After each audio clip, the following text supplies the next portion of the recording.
Today I'm going to demonstrate how to photograph your artwork. This way you can upload it to Schoology for any of our assignments, and we will be talking about your artwork for the critiques and not your photograph. You want to make sure that you have a nice, clean, white background. Now say you might not be that fortunate. Here I'm at the Arts Council and there's a lot of clutter around and a lot of things hanging on the wall. So one easy way to solve that is just to tack up or tape up a sheet of white paper or board. So that's the first step. The next thing you'll notice is I used painter's tape for this as opposed to like masking tape or scotch tape, which is going to possibly damage the back of your artwork. So here you can see, here's one of my paintings, and I've put just little rolls of the painter's tape on the back of my piece. Here we see it here. And next I am going to put this on the wall and just tape it up nice and level. You may even want to use a level to do this to make sure you have a nice even background.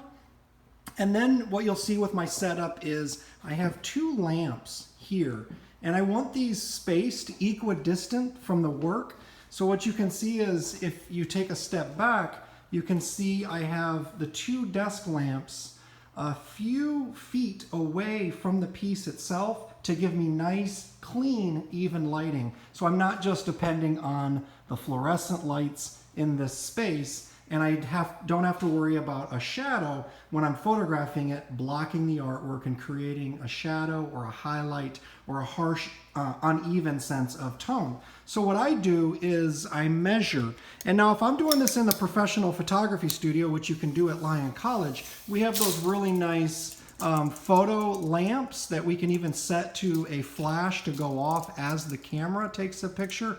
But this is gonna suffice if you're using a smartphone or just a regular digital camera. What I've got is a tape measure, and I've got the lamp itself. What I can do is do a little bit of triangulation here and figure out, okay, I'm gonna be photographing about this far away, so my lamps are gonna be between me and the artwork as opposed to behind me, in which case I could create a shadow.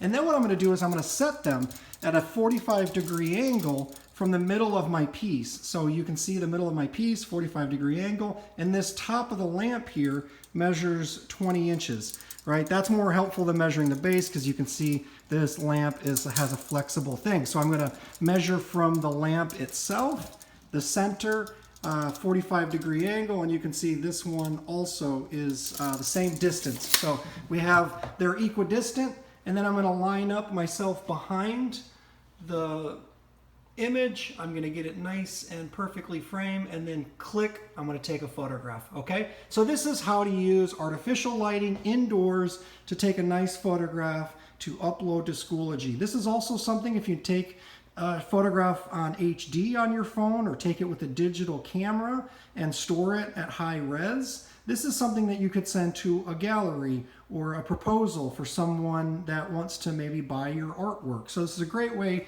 to highlight your work, and even if you're sharing it on social media, why not take the best photograph possible as opposed to just having it on the floor, having it poorly lit with a dirty background. Have it nice and clean, and look at how I can frame that. Beautiful. Click. Nice little photograph. By the way, that's one of my artworks. Kind of simple, pure, like abstraction there. But this is a good way to document your work. I'm going to show you another video on how to photograph your work outside using natural light.